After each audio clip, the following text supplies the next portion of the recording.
Good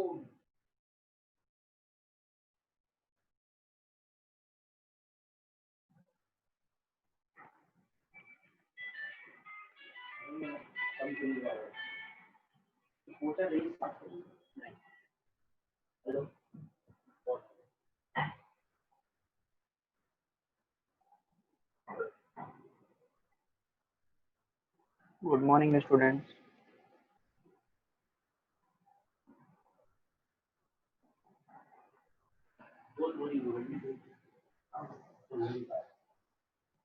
Good morning, sir.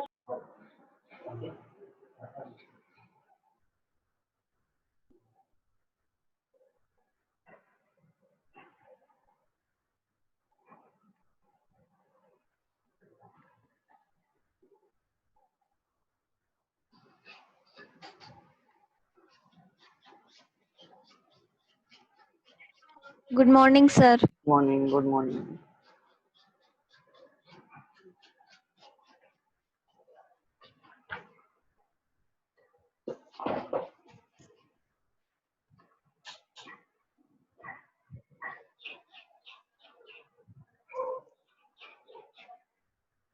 तो last class में हमारा जो टॉपिक था वो हम पढ़ रहे थे एम्फीबिया।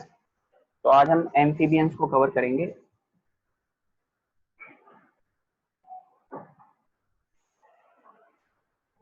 हम लोग डिस्कस कर रहे थे एम्फीबियंस के बारे में।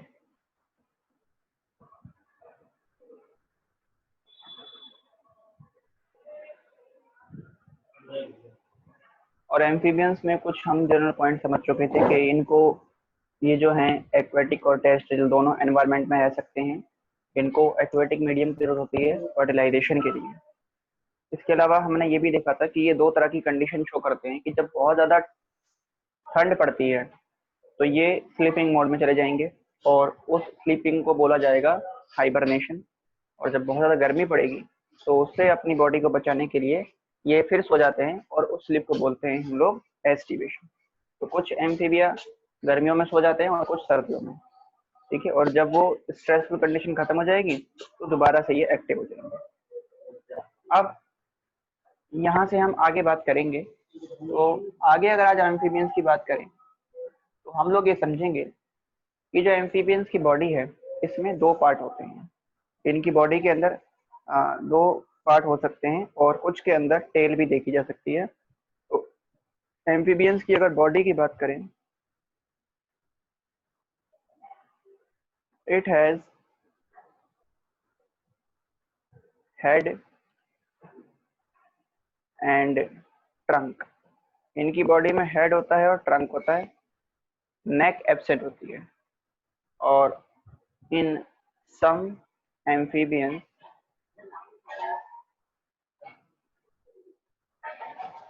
कुछ एम्फीबियंस के अंदर आप देखेंगे टेल इज ऑल्सो प्रेजेंट। कुछ एम्फीबियंस में टेल भी देखा जाता है। तो ये तो हो गई इनकी बॉडी की बात। इसके अलावा अगर हम आगे देखेंगे तो इनका जो स्किन है उसमें एक ग्लैंड पाई जाती है जो क्या करती है, म्यूकस सिक्रेट करती है। तो इनके अंदर स्किन को मॉइस्चराइजिंग प्रोवाइड कराने के लिए, मॉइस्चर प्रोवाइड कराने के लिए इनके बॉडी पर स्किन में म्यूकस ग्लैंड देखा जाता है। तो हम ये बोल सकते हैं कि they have mucus gland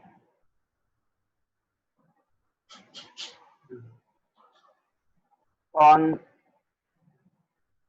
their skin which provide moisture to the skin। ये स्किन को मॉइस्चर प्रोवाइड कराता है। इसके अलावा अगर हम इनकी बात करें तो इनमें जो रेस्पिरेशन है वो मेनली स्किन के थ्रू होता है और स्किन के थ्रू होने वाला रेस्पिरेशन कहलाता है क्यूटेनियस रेस्पिरेशन। दे परफॉर्म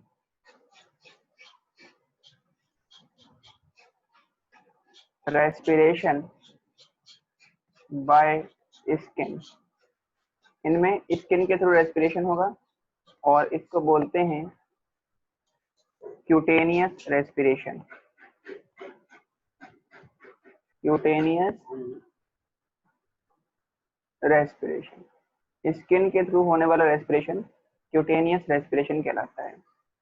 इसके अलावा अगर हम आगे देखें तो हम ये बोल सकते हैं कि ज्यादातर जो एम्फीबियंस हैं उनमें 2 पेयर्स ऑफ लिम्स होते हैं, ठीक है, और 4 लिम्स होते हैं। और इनके जो 4 लिम्स हैं और हाइंड 4 लिम्स के अंदर इनमें 4 फिंगर होती हैं, जबकि हाइंड लिम्स के अंदर इनमें 2 फिंगर होती है। तो हम ये बात बता सकते हैं they have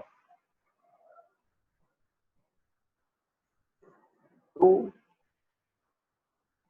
pairs of limbs. Tetrapoda category में है ना, 2 पेयर मतलब टोटल कितने हो गए, मतलब टोटल हो गए 4 लिम्स, जिसमें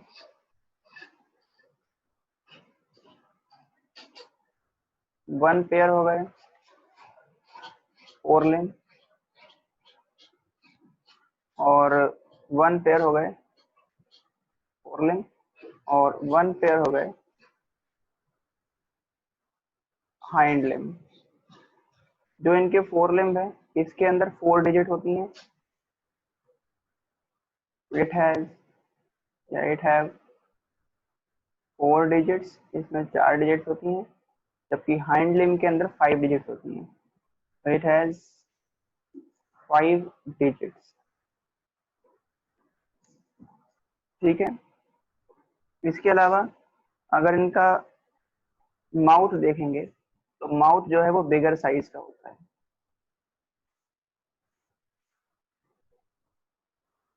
mouth is bigger in size, mouth इनका बिगर साइज का होता है। और अगर इनके टीथ देखेंगे तो टीथ के कुछ टाइप हैं, जैसे होमोडोंट होते हैं। होमोडोंट का मतलब इनके सारे के सारे दांत एक जैसे होते हैं और पॉलीफाइडोंट होते हैं। तो हम ये बोल सकते हैं टीथ आर होमोडोंट।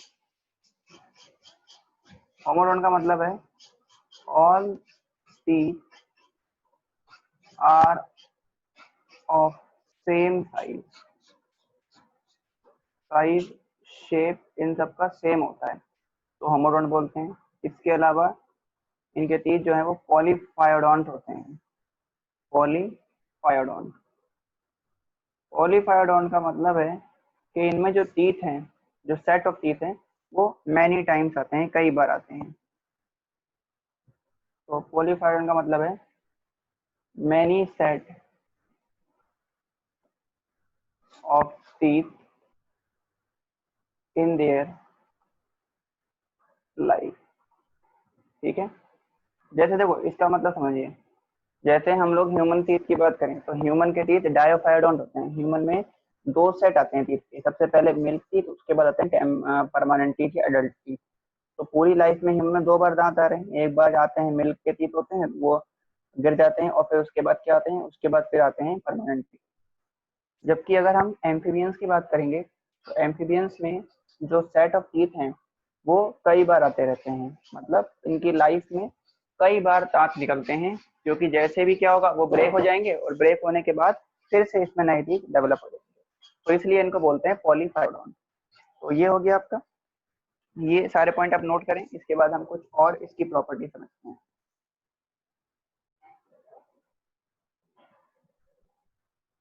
बोलिए हर्षित कुमार। डिजिट्स क्या होती है, सही लिख रखा। आवाज नहीं आई अब क्लियर, थोड़ा क्लियर बोलिए। ये सर थर्ड पॉइंट बताना एक बार, ये लिम्स वाला।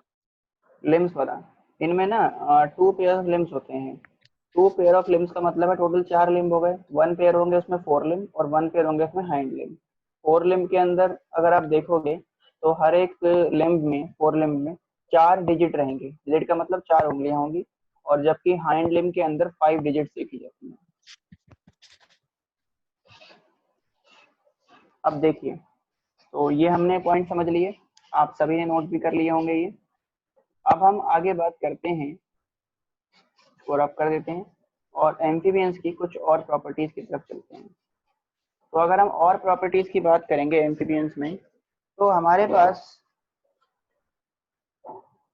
इनके अंदर अगर आप डाइजेस्टिव सिस्टम देखेंगे तो वो रहेगा कंप्लीट डाइजेस्टिव सिस्टम, मतलब एलिमेंट्री कैनाल कंप्लीट है, मतलब उसके अंदर आपका एनएस भी है और माउथ भी है, दोनों ओपनिंग है। तो हम ये बोल सकते हैं they have complete digestive system.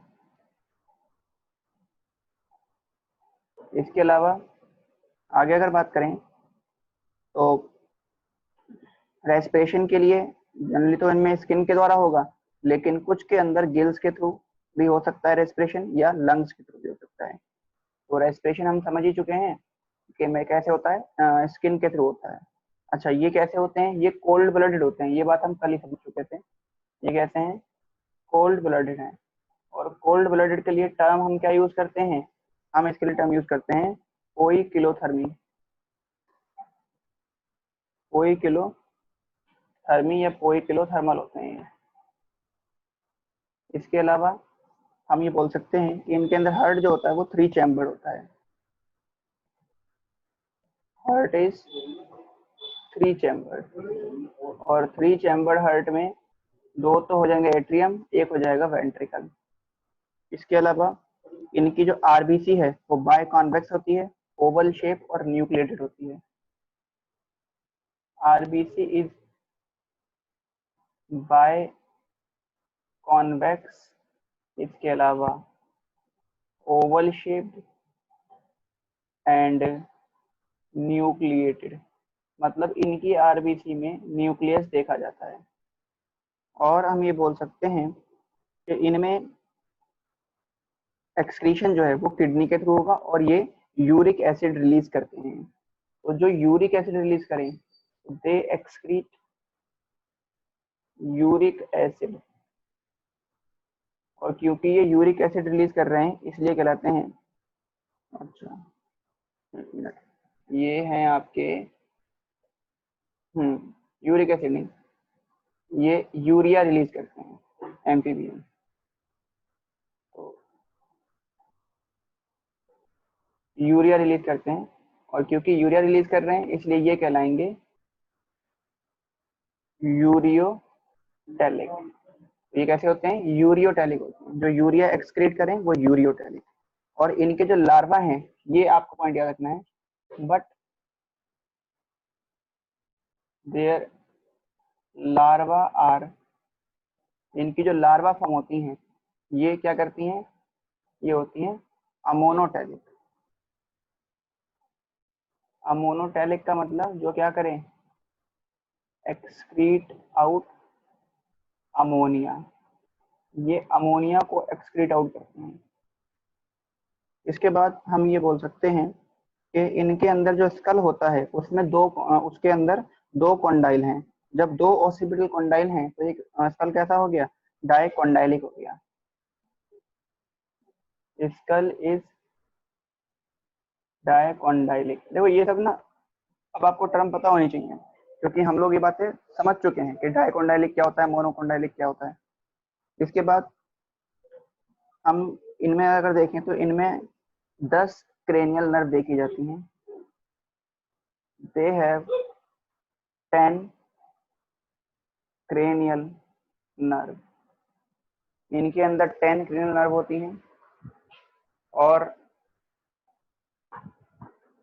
Next point अगर हम समझे तो जो ये एम्फीबियंस हैं ये यूनिसेक्सुअल होते हैं, इनमें सेक्स सेपरेट रहते हैं। तो दे आर यूनिसेक्सुअल एनिमल्स हैं। फर्टिलाइजेशन इनमें एक्सटर्नल होता है और वो होता है वाटर के अंदर। हाँ जी हर्षित बोलिए। आरबीसी बाई कॉन्वेक्स का मतलब क्या है? बाय कॉन्वेक्स शेप होती है ना, आपने उसमें पढ़ा होगा ना फिजिक्स में, कॉन्वेक्स कॉनकेव शेप। भाई इस तरह से होती है ना, ये तो कॉनकेव शेप हो गया, और अगर ऐसे रहेगा तो ये कॉन्वेक्स हो गया। तो ये आरबीसी इस तरीके की बाय कॉन्वेक्स, जो आपने फिजिक्स में आपने पढ़ा होगा, और अगर नहीं पढ़ा तो कॉन्वेक्स कॉनकेव आप लोग ऑप्टिक्स के अंदर पढ़ेंगे। पढ़ा तो था सर। हाँ ये फिर ह्यूमन में भी कल होती है बाई कॉन्वेक्स। बाय कॉनकेव होती है ह्यूमन में, ह्यूमन में बाय कॉनकेव होती है। देखिए फर्टिलाइजेशन कैसा है इसका, फर्टिलाइजेशन जो है वो उसका है एक्सटर्नल, आरबीसी की और जो डिटेल है ना हम लोग बॉडी फ्लूइड एंड सर्कुलेशन वाले में पढ़ेंगे, और कुछ पोर्शन इसका हम लोग नेक्स्ट चैप्टर जो आएगा हमारा टिश्यू वहां पर देखेंगे, वहां पर हमें ब्लड पढ़ना है तो वहां पर मैं आपको आरबीसी के बारे में फर्टिलाइजेशन जो होता है वो कैसा होता है, फर्टिलाइजेशन का एक्सटर्नल है, मतलब बॉडी के बाहर होता है फर्टिलाइजेशन, एक्सटर्नल होता है। और एक्सटर्नल कहाँ पर होगा, तो वाटर के अंदर होगा। इसके अलावा हम ये बोल सकते हैं कि ये क्या करते हैं, ये एग प्रोड्यूस करते हैं, और एग प्रोड्यूस करेंगे तो कैसे होते हैं, ओविपेरस होते हैं। तो दे आर ओविपेरस, ओविपेरस का मतलब एग प्रोड्यूस करने वाले, ठीक है।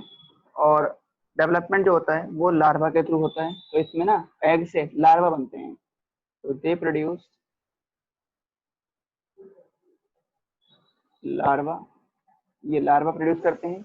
और इसमें जो लार्वा हैं वो कौन कौन से हो सकते हैं, तो लार्वा हो सकते हैं आपके टेडपोल लार्वा, ये बहुत इंपॉर्टेंट है। टेडपोल लार्वा किस में देखा जाता है, टेडपोल लार्वा फ्रॉग में देखे जाते हैं। और इसके अलावा एक बनता है एक्सोलोटल लार्वा, एक्सोलोटल लार्वा ये आपका बनता है सालामंदर के अंदर, ठीक है। तो ये होगा इसमें लार्वा की formation.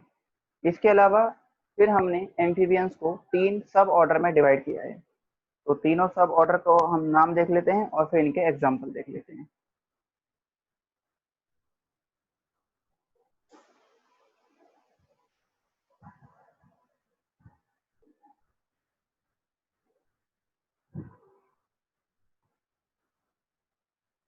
Amphibians are divided into 3 order, 3 order में बांटा गया है, ठीक है। और वो कौन कौन से हैं, नंबर 1 है गायनोफियोना, या इसे एपोडा भी बोलते हैं, गायनोफियोना, या फिर इसको बोलते हैं एपोडा। और इसमें जो आपका एग्जाम्पल आता है, एग्जाम्पल याद रखने हैं आपको, इसमें आपके पास एग्जाम्पल आता है इक्थियोपिस,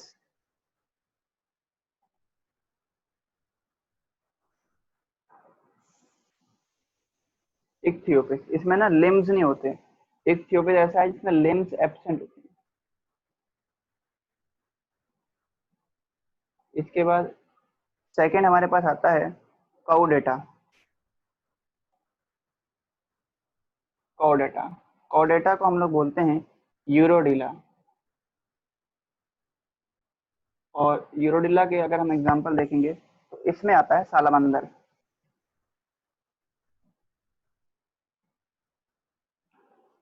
सालामंदरा, या सालामंदर ही बोल सकते हैं, सालामंदरा भी कहते हैं इसको। और एक इसमें एग्जांपल आता है, एक तो सालामंदर हो गया, दूसरा इसमें एग्जांपल आता है एम्फी एम्फीउमा,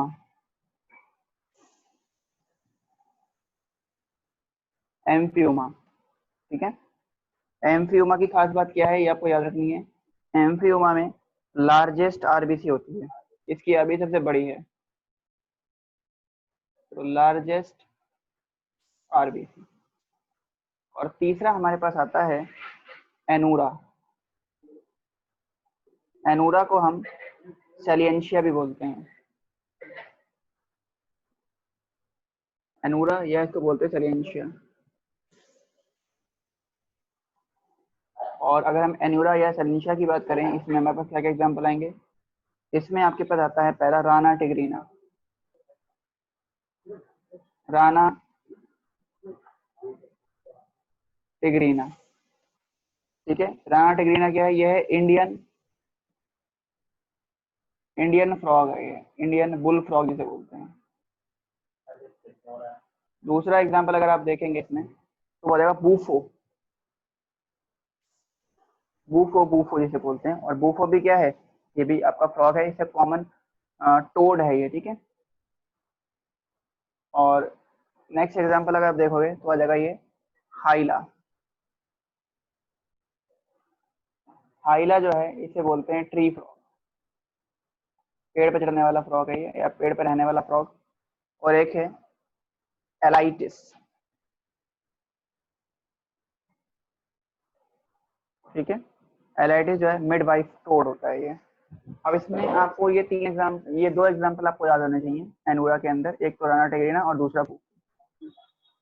तो ये इसी के साथ आपका कंप्लीट होता है एम्फीबिया। तो हमने सर एम्फीबियन, इरेज मत करना है, ओके ओके ठीक है, नोट। ओके। तो ये हमने एम्फीबियंस कवर कर लिया, आप लोग उसको नोट करें। और इसके बाद हम लोग नेक्स्ट शुरू करेंगे रेप्टिलियंस, रेप्टाइल्स के बारे में करेंगे।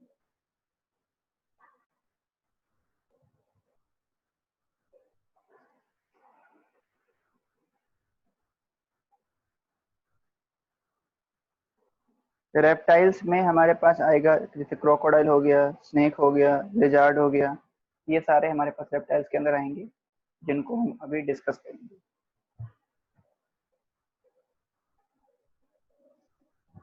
सर इस चैप्टर के बाद कौन सा कराओगे? Chapter number 7, structural organisation in animal. और उसके बाद?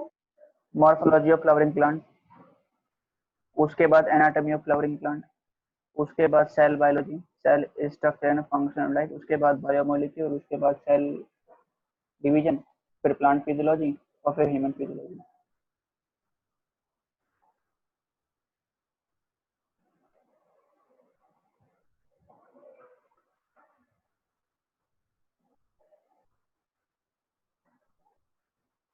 सिर्फ यही चैप्टर है आपका जो सबसे बड़ा चैप्टर था, एनिमल किंगडम, जो अब खत्म होने वाला है। और इसके बाद चैप्टर जो है वो इतने बड़े बड़े नहीं है।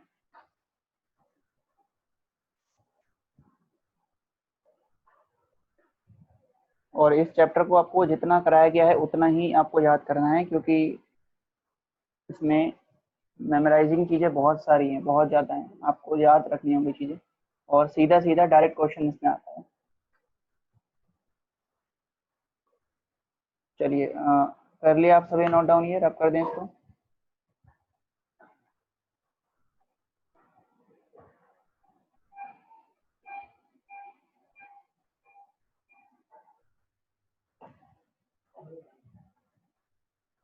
इसको रब कर देते हैं और अब हम शुरू करते हैं रेप्टाइल्स। तो हमारा जो नेक्स्ट है वो है रेप्टीलिया।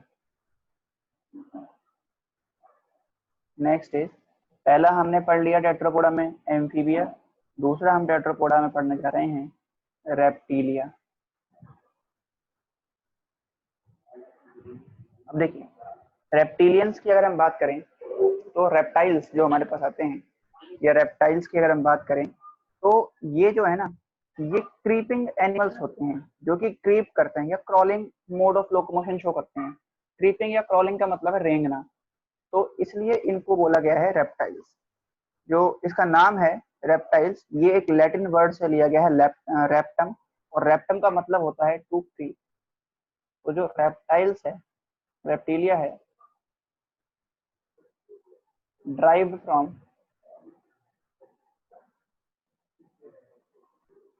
लैटिन टर्म क्रीप, और क्रीप का मीन्स है टू, या ओहो, ये लिया गया किससे, ये लिया गया है रेप्टम से, रेप्टम। और रेप्टम का मतलब है टू क्रीप, क्रीप या फिर क्रॉल, इसका मतलब होता है रेंगना। तो ये इसमें जितने भी रेंगने वाले एनिमल्स हैं वो सारे आते हैं रेप्टाइल्स के अंदर। और जो रेप्टाइल्स हैं, इसके बाद ना मैं आपको कुछ टर्मिनोलॉजी दूंगा, जैसे ना इवोल्यूशन में हमें वो वैसे पढ़ना है, लेकिन हम एक जगह इस चैप्टर खत्म होने के बाद वो 4-5 टर्म लिख लेंगे।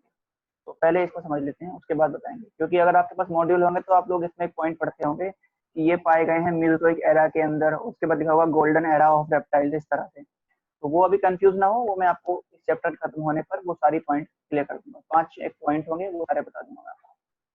तो ये रेप्टम से लिया गया है, और रेप्टम का मतलब होता है टू क्रीप, मतलब ऐसे एनिमल जो कि रेंगते हैं, जो लोकोमोशन रेंग के अपना लोकोमोशन शो करते हैं। और रेप्टाइल्स की स्टडी को हम लोग बोलते हैं हर्पेटोलॉजी। तो इसकी स्टडी क्या कहलाती है? Study is called herpetology. Reptiles की स्टडी को बोलते हैं हर्पेटोलॉजी। रेप्टाइल्स भी कोल्ड ब्लडेड होते हैं। दे आर, अब हम ना यहाँ पर सिर्फ लिख रहे हैं कोल्ड ब्लडेड। आपको अंडरस्टूड होना चाहिए कि कोल्ड ब्लडेड को हम लोग जो टर्म यूज करते हैं वो होती है पोइकिलोथर्मी या पोइकिलोथर्मल। इसके बाद ये सबसे पहले ऐसे वर्टिब्रेट थे जो प्योरली लैंड पर रहते हैं या लैंड पे देखे गए थे। तो ये इंपॉर्टेंट पॉइंट है। दे आर या they were the first vertebrate, they were the first vertebrate which successfully which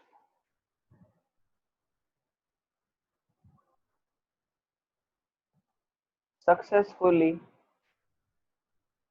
survive survive on land। ठीक है, क्योंकि एम्फीबिया दोनों में रह रहा था, लेकिन ये ऐसे थे जो सक्सेसफुली लैंड पर देखे गए थे। लेकिन इनमें भी but some of them are aquatic, लेकिन इनमें से भी कुछ ऐसे होते हैं जो कि पानी में रहते हैं, एक्वाटिक होते हैं। इसके बाद अगर हम देखें तो हम ये बोल सकते हैं कि इनका जो एक्सोस्केलेटन है उसमें ना हॉर्नी, मतलब ऐसे स्टोन लाइक या हम बोलते हैं स्पाइंस, कांटे जैसे स्केल्स देखे जाते हैं, जिन्हें बोलते हैं एपिडर्मल स्केल्स। तो exoskeleton is made up of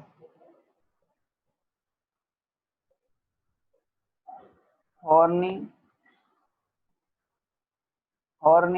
scale, जिसको बोलते हैं called एपिडर्मल स्केल, या फिर इसको हम स्क्यूट भी कहते हैं।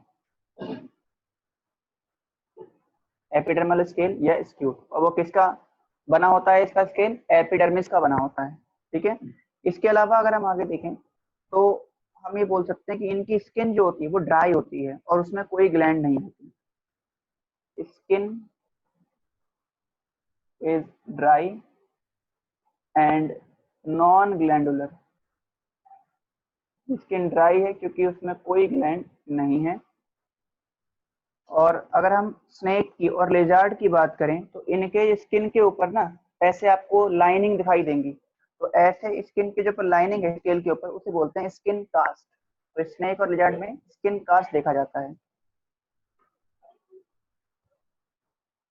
Snake and lizard has shed on skin. इनके स्किन पे शेड देखे जाते हैं, शेड ऑन स्किन, या फिर हम बोल सकते हैं स्केल के ऊपर। इसको बोलते हैं कॉल्ड स्किन कास्ट। लाइनिंग दिखाई देगी आपको स्किन की, आप देखेंगे ध्यान से लिजार्ड को, तो लिजार्ड के स्किन के ऊपर आपको लाइनिंग या शेडेड एरियाज दिखाई देंगे, तो उसको बोलते हैं स्किन कास्ट। इसके अलावा इनके अंदर भी 2 पेयर ऑफ लिम्स देखे जाते हैं। दे हैव 2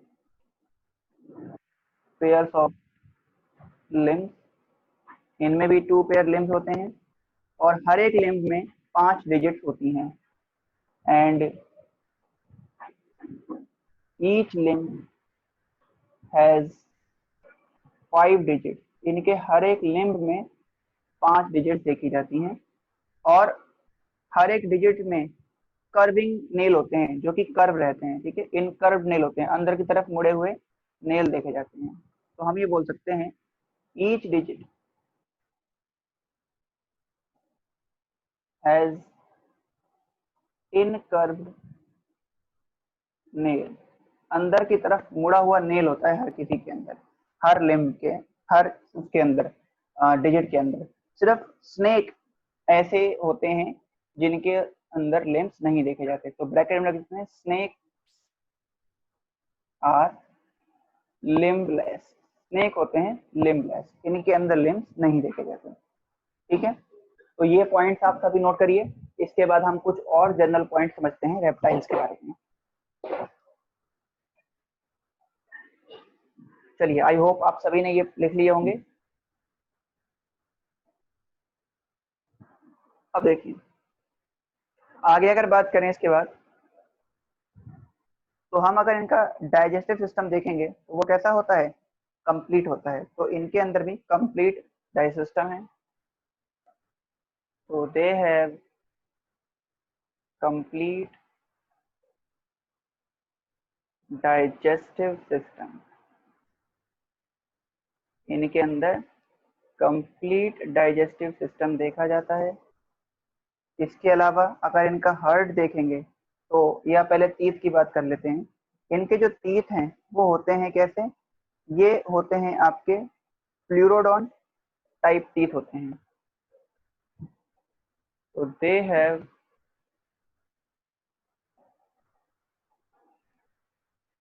फ्लूरोडॉन, इसके अलावा एक्रोडॉन, और हम बोल सकते हैं थीकोडॉन टाइप टीथ होते हैं। ये सारे हम लोग पढ़ेंगे अभी कि फ्लूरोडॉन कैसे होते हैं, एक्रोडॉन में क्या बात होती है, थीकोडॉन। जैसे हमारा थीकोडॉन की अगर हम बात करें तो थीकोडॉन में क्या होता है कि भाई जैसे जो टीथ होते हैं जो हमारे माउथ में देखे जाते हैं टीथ, ह्यूमन की अगर बात करें तो वो एक जॉ बोन के अंदर हमारा दांत फिक्स होता है, तो उस तरह के अटैचमेंट को बोलते हैं थीकोडॉन। ठीक है, तो ये जो सारी टर्म आ रही है आपके पास टीथ को लेकर, जैसे फ्लूरोडोंट हो गया, एक्रोडोंट हो गया, थीकोडोंट हो गया, इससे पहले आई थी पॉलीफाइडोंट आई थी, और होमोडोंट आया था। ये सब जो टर्मोलॉजी है, एक्रोडोंट का मतलब है अलग अलग तरह के रहेंगे टीथ, जिसमें चाहे सारे टीथ अलग अलग टाइप के हों। तो ये जो टीथ हैं ये सब अलग अलग टाइप के हो सकते हैं, या सारे एक जैसे हो सकते हैं, या सारे के सारे एक बेस पर अटैच हो सकते हैं सिर्फ। तो ये सारी चीजें हम लोग स्टडी करेंगे ह्यूमन फिजियोलॉजी के फर्स्ट चैप्टर के अंदर, जिसमें हम लोग पढ़ेंगे डाइजेस्टिव सिस्टम। तो वहां पर हमें टीथ के बारे में पढ़ना है, तो वहां पर भी मैं आपको पढ़ाऊंगा, इसलिए यहाँ पर सिर्फ मैं आपको टर्म टर्म बता रहा हूँ, वहां इन सबको एक्सप्लेन कर लेंगे। तो ये बात क्लियर हो गई। इसके बाद आगे अगर हम देखेंगे तो इनके अंदर रेस्पिरेशन जो है वो लंग्स के द्वारा होता है। रेस्पिरेशन बाय लंग्स, ये लंग्स के थ्रू रेस्पिरेशन शो करते हैं। और इनमें हार्ट जो होता है वो होता है 3 चैम्बर, या हम ये बोल सकते हैं अगर प्रॉपरली बोलें तो हम कहेंगे 3.5 चैम्बर हार्ट होता है इनमें। तो दे हैव 3.5 चैम्बर्ड हार्ट। और इसमें एक एक्सेप्शन है और वो है क्रोकोडाइल। क्रोकोडाइल के अंदर होता है 4 चैम्बर्ड हार्ट। क्रोकोडाइल का हार्ट 4 चैम्बर्ड है, बाकी रेप्टाइल्स का 3.5 चैम्बर होता है। हाँ ठीक है। इसके बाद अगर आगे बात करेंगे तो हम ये बोल सकते हैं कि जो इनकी आरबीसी है वो कैसी होती है, ओवल शेप की होती है, और उसमें न्यूक्लियस देखा जाता है। RBC is Oval shaped, Oval shaped RBC होती है एंड न्यूक्लिएटेड होती है। ओवल शेप है और न्यूक्लिएटेड है, इसमें न्यूक्लियस पाया जाता है। इसके अलावा हम ये बोल सकते हैं कि भाई इनका जो स्कल है उसमें एक ही ऑसिपिटल कॉन्डाइल है। तो स्कल कैसा है, skull is monocondylar, skull के अंदर एक ही कॉन्डाइल है तो मोनोकॉन्डाइलर हो गया। और इनकी अगर आप बॉडी देखेंगे तो इनमें ना नेक रीजन देखा जाता है, हेड और थोरैक्स रीजन देखा जाता है, और इनका जो रिब्स है वो नेक में पाया जाता है। ये सिर्फ आप समझ लीजिए। इसमें एक्सक्रीशन वही किडनी के द्वारा होता है, ये भी आपको अंडरस्टूड है। इसमें जो इंपॉर्टेंट बात है वो ये है कि इनके अंदर जो क्रेनियल नर्व है वो कितनी होती हैं। तो they have 12 pairs of cranial nerve, इनके अंदर 12 पेयर क्रेनियल नर्व देखी जाती हैं और इनमें स्मेलिंग के लिए इनकी जो बकल कैविटी होगी ना, जो माउथ होगा, उसमें एक ऑर्गन देखा जाता है जिसे बोलते हैं जैकॉब्सन्स ऑर्गन। तो they have Jacobson's organ in buccal cavity for, इसलिए होता है ये फॉर ऑल्फैक्टरी या स्मेलिंग के लिए, ये सूंघ के पहचानते हैं, इसको बोलते हैं हम लोग ऑल्फैक्टरी ऑर्गन। जैसे हमारे पास नोज है, इनके पास क्या है, इनके पास जैकॉब्सन्स ऑर्गन देखा जाता है, ये इनके बकल कैविटी के अंदर ही होता है। ठीक है, इसके बाद इनके ये भी कैसे होते हैं, ये भी यूनिसेक्सुअल होते हैं, दे आर यूनिसेक्सुअल, ये यूनिसेक्सुअल हैं। और अगर हम इनके अंदर फर्टिलाइजेशन देखेंगे तो इंटरनल होगा, fertilisation is internal, fertilisation internal होता है। और इसके अंदर जनरली तो एक पेनिस होता है, लेकिन कुछ के अंदर 2 पेनिस भी हो सकते हैं, जिसको हम लोग हेमी पेनिस बोलते हैं। इसके अलावा ये पॉइंट लिख लेते हैं पहले, दे हैव 1 और 2 पेनिस, और जो दूसरा पेनिस है उसको बोलते हैं हेमी पेनिस।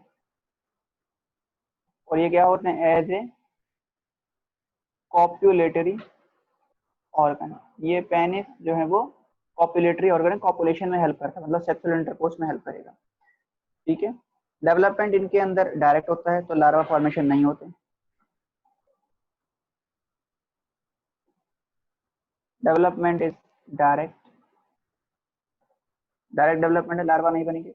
ये ना एग प्रोड्यूस करते हैं, और जो एग प्रोड्यूस करते हैं वो एग जो है एक हार्ड कवरिंग से कवर रहता है, जिसको बोलते हैं हम लोग शेल। और शेल किसका बना हुआ है, कैल्शियम कार्बोनेट का। तो अंडे का शेल कैल्शियम कार्बोनेट का बना होता है, ये आपको अंडरस्टूड है, पता ही है। तो ये हमने सारी बातें क्लियर कर ली। तो यहाँ पर हमारा ये रेप्टाइल्स के जनरल फीचर्स हमने कवर कर लिए हैं। अब हम, हाँ हर्षित बोलिए। सर प्लूरोडोंट, एक्ट्रोडोंट और ये सब मैंने बताया ना, ये थीकोडोंट। मैं एक्सप्लेन करूंगा आपको, क्योंकि हमें ना ये कैटेगरी वाइज पढ़नी है। ये थीकोडोंट किस कैटेगरी में आता है, ये है सब हम लोग कैटेगरी वाइज इसको स्टडी करेंगे, ह्यूमन फिजियोलॉजी के अंदर हम समझेंगे।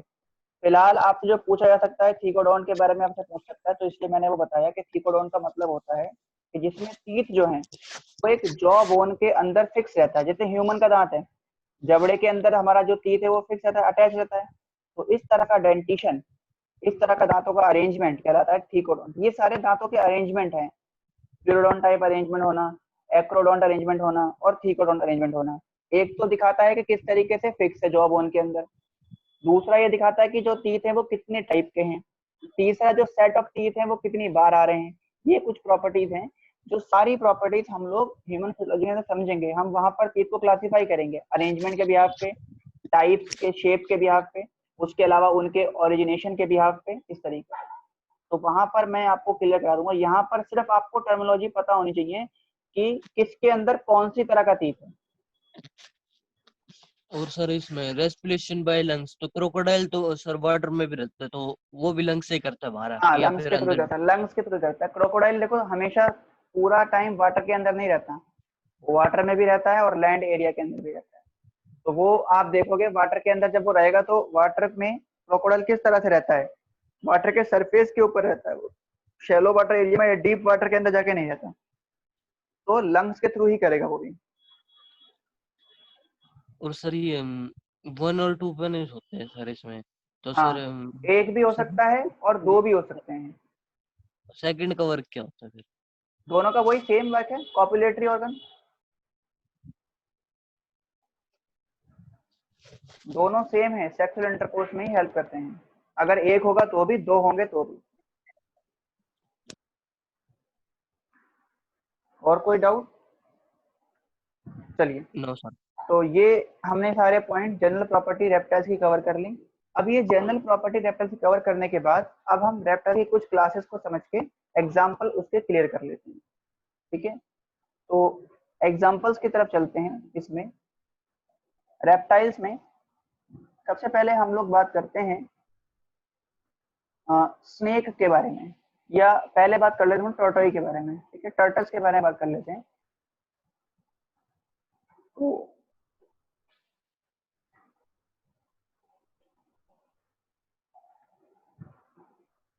टॉर्टोइस, टॉर्टोइस को जिस ऑर्डर में रखा गया है, प्लेस्ड इन चिलोनिया, चिलोनिया ऑर्डर में इसको रखा गया है। और जो टॉर्टोइस हैं, ये कैसा हो सकता है? टॉर्टोइस टेरेस्टेरियल होता है, जमीन पर पाया जा सकता है। ये फ्रेश वाटर में मिल सकता है आपको, ये आपको मिल सकता है मैराइन एरियाज के अंदर या मैराइन वाटर में भी मिल सकता है। ठीक है, तीनों जगह पाया जा सकता है ये टॉर्टोइस। इसके अलावा अगर हम इसकी बात करेंगे तो टॉर्टोइस की बॉडी के ऊपर एक हार्ड प्रोटेक्टिंग शेल होती है जो बोन्स की बनी हुई है, जिसको बोलते हैं कैरापेस। तो हम ये बोल सकते हैं कि होल बॉडी, इसकी जो पूरी बॉडी है, whole body is covered bye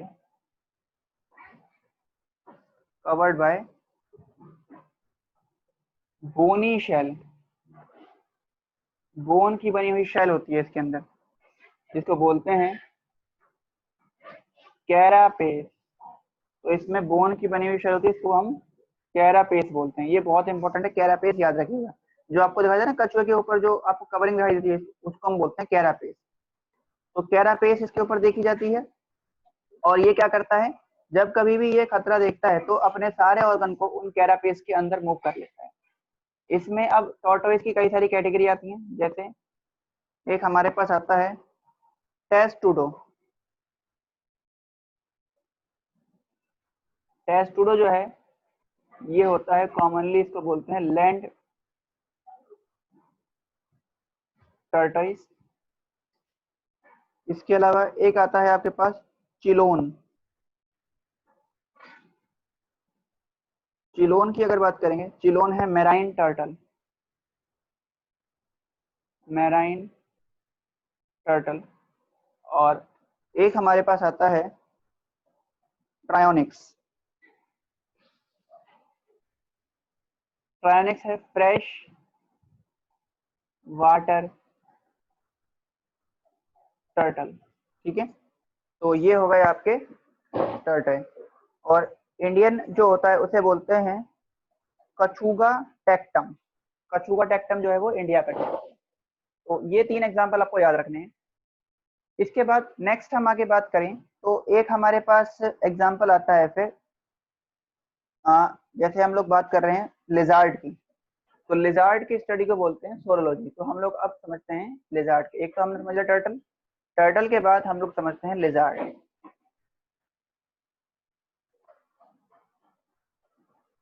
और लिजार्ड की जो स्टडी है उसको बोलते हैं सोरोलॉजी। स्टडी इज कॉल्ड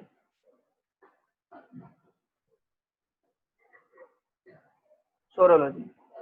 ठीक है, लिजार्ड की स्टडी को बोलते हैं सोरोलॉजी। और लिजार्ड की अगर हम बात करें तो इनके अंदर जो आईलिड होती हैं वो मूवेबल होती हैं, ये अपनी आईलिड को मूव कर सकता है। तो आईलिड्स आर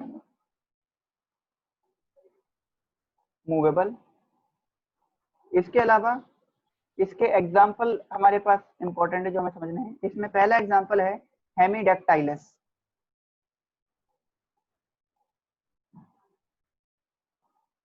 हेमीडेक्टाइलस जो है, इसका कॉमन नेम है वॉल लिजार्ड।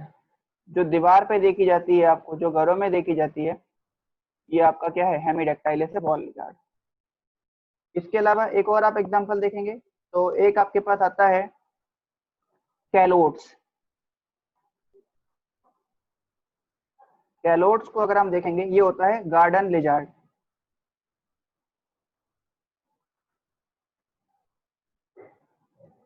गार्डन लिजार्ड, या फिर अब देखो आपको याद आ जाएगा, या इसको बोलते हैं हम लोग गिरगिट, ठीक है। और ये ब्लड सकर होता है, इसलिए इसको ब्लड सकर भी बोलते हैं, ये ब्लड को सक करता है। गिरगिट और गार्डन लिजार्ड एक ही बात है। और अगर देखेंगे एग्जांपल इसके, यहाँ देख लेते हैं, तो एक हमारे पास आता है चैमिलियन,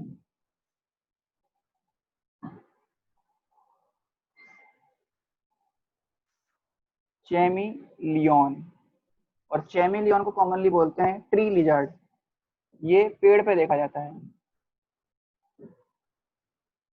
और ये ना वीवी पैरस होता है, ये अंडे नहीं देती, ये यंग वंस को बर्थ देती है। इसके बाद एक आपके पास आता है वेरानस, और वेरानस की अगर बात करेंगे, वेरानस को बोलते हैं गो लिजार्ड,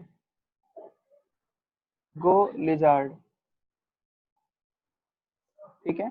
और जो ये गो लिजार्ड है, इसकी अगर आप बात करोगे तो ये आपका लार्जेस्ट लिविंग लेजार्ड के अंदर आता है, सबसे बड़ी लेजार्ड है ये, लार्जेस्ट लिविंग लेजार्ड, अगर हम इसकी बात करें, वेरानस की बात करें तो, ठीक है। वेरानस क्या है, तो सबसे बड़ी ये लेजार्ड है जो लिविंग देखी जाती है। और कैटेगरी कौन सी है इसमें, अगर पूरा साइंटिफिक नेम अगर पूछेगा तो इसका आप बता सकते हैं, इट इज वेरानस, वेरानस कोमोडियंसिस, कोमोडियंसिस, डोएंसिस, सबसे बड़ी लिजार्ड जो है वो यही है। तो हमने टॉर्टॉइस पढ़ लिया, हमने लिजार्ड पढ़ लिया, अब हमें रह गया है एक तो हमें क्रोकोडाइल पढ़ना है और दूसरा हमने पढ़ना है स्नेक के बारे में। यस सारिका जी कहिए।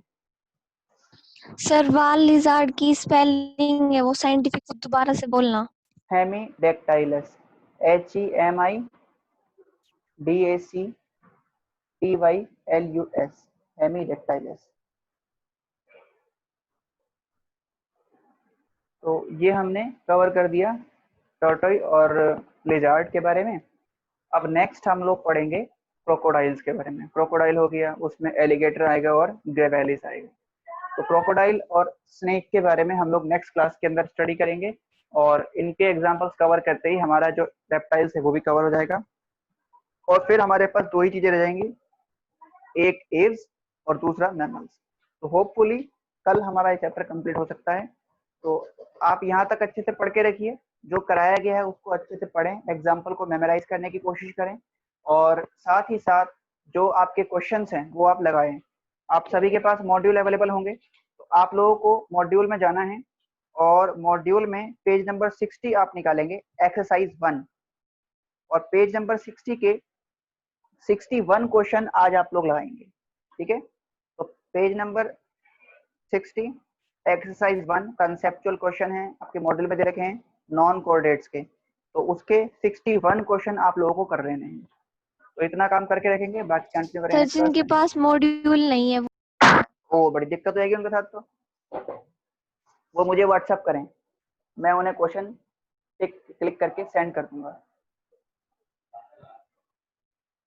ठीक है। Okay sir.